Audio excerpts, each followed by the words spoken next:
First of all, a huge night tomorrow night playing Arbroath, but also the club centenary. Just sort of what's your thoughts heading into this game and the event itself? Yeah, I mean, look, obviously it's a big occasion for the club. 100 years of Dundee United. I'm pretty sure there'll be a very good turnout. You know, Friday evening games normally are well supported, and I hope we get as many Dundee United fans at Tannadice as possible to not only just support the team but also to honour a very memorable occasion. And in terms of your players, you know, it sort of underlines once again the sort of history that Dundee United has as a club, and a club that, you know, wants to and should be competing at the highest level in Scotland. You know, is that something that you think that the players can take inspiration from? Yeah, I mean, look, I don't think any of the players need reminded of how big a club Dundee United is and what a rich history it has got. You know, those guys in the 80s certainly raised the bar, and it's up to us now to try and, you know, get us back into the Premier League first and foremost, and then try and kick the club on again. So, you know, I think it'll be a really memorable occasion for everybody that's there, and you know, a very good way of honouring the last 100 years. And yourselves, 13 games unbeaten. You can go 7 points clear, I think, at the top of the table tomorrow night. How big an incentive is that for you? Yeah, I mean, look, we had a great first quarter. You know, this is where we wanted to be. You know, we wanted to start the season in a positive manner.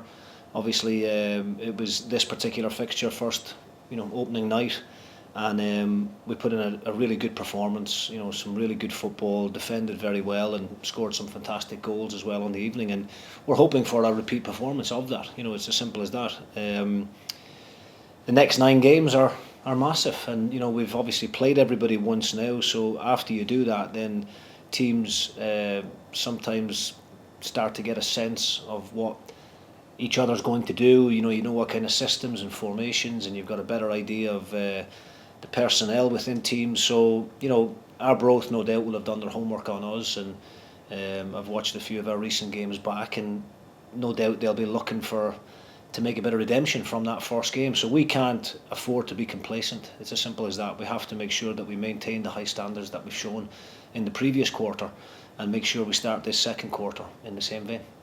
And as you said, you know, they'll have felt very frustrated to have started like that, to such a sort of significant defeat to Dundee United, but they have picked up in recent weeks. I think they've just lost one in the last, I think they've won 6 out of 7 or something. So, I mean, they will be out to, you know, probably make sure that they make their stamp and say, actually, that wasn't the Arbroath that's going forward this season. Yeah, I mean, I didn't believe that, you know, I didn't believe that showing of Arbroath in the first fixture was a fair reflection of, you know, Dick Campbell, his staff and the players.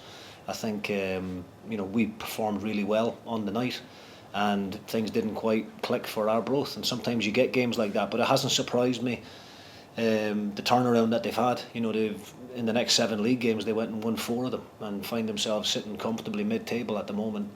I think they've scored something like 15 goals in that time. So, yeah, I mean, you know, Dick's a very experienced manager, got great support from his brother Ian as well, and you know, Dick will definitely have his players fired up tomorrow night, and they'll be wanting to spoil the party. It's as simple as that.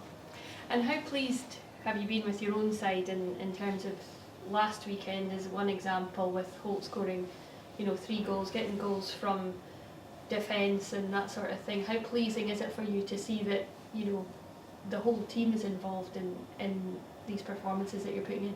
Yeah, I mean, look, like, it always is a collective effort. You know, the players who are out there on the pitch are the ones who get the pats on the back, but there's a hell of a lot of hard work that goes on behind the scenes with my staff as well, and you know, we try and make sure that no stone is left unturned. We try and make sure that the players have got all the necessary information required going into any game, and then the players have got to apply themselves properly on the day, and up to now they've done that magnificently. You know, and we're very pleased with the start that we've had, but we, you know, have to remind ourselves that nothing is won in October, and that we have to maintain the high standards that we've shown up to now.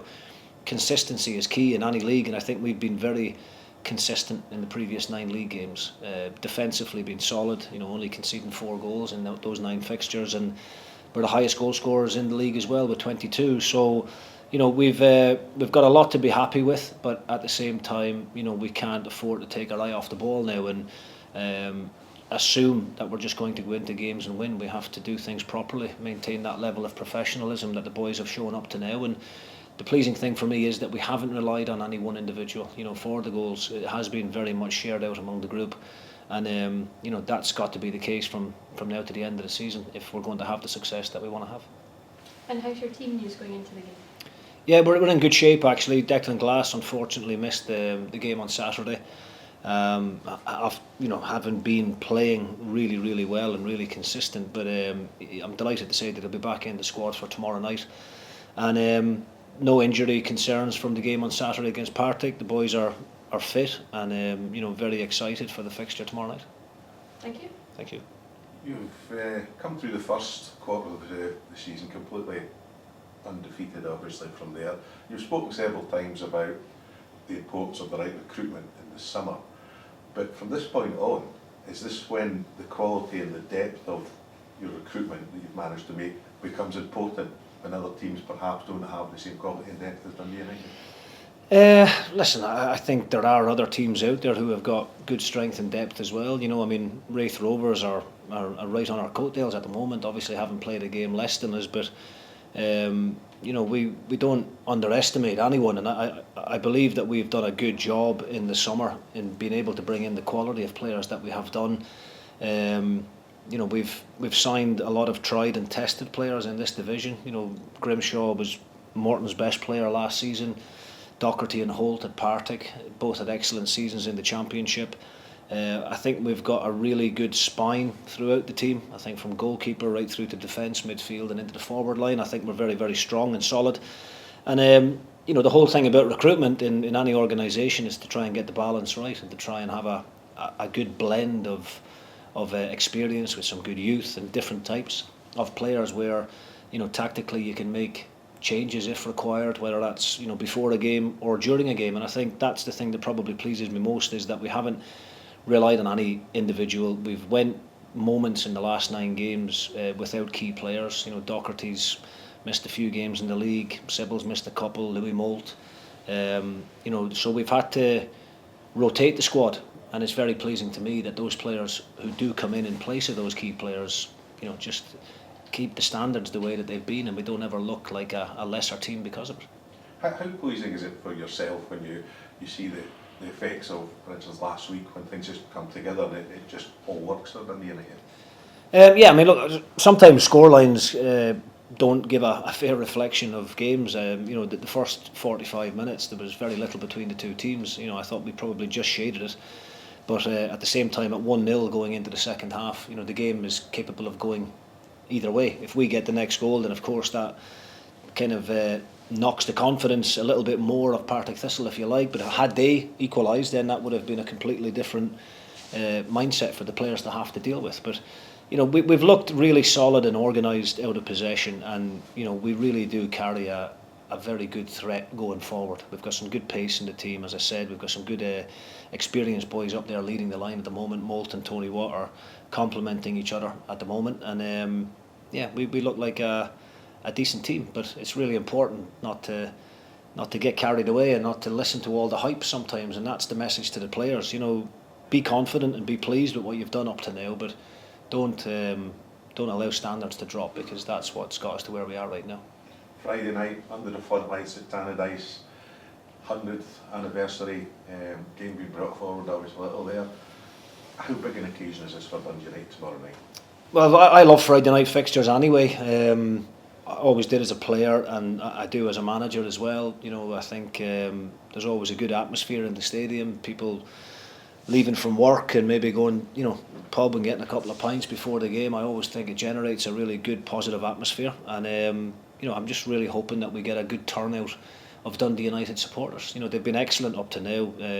On the road, been different class, and have travelled the length and breadth of the country in great numbers. And I think we've been averaging around about 7,000 at home, but we would like to get that closer to the 10,000 mark tomorrow night if possible. And we know the supporters are there. We just hope that we can, give them a performance to be proud of. And if we keep winning games and keep doing what we're doing, then I'm pretty sure we'll get more and more fans coming to watch us. And any concerns with any injuries at all at the moment? No concerns. No, Declan Glass will be back in the squad, and other than that, I mean, Archie Meekison is still struggling with a slight knee issue at the moment, but we would like to think that Archie will be back within the group at some point next week.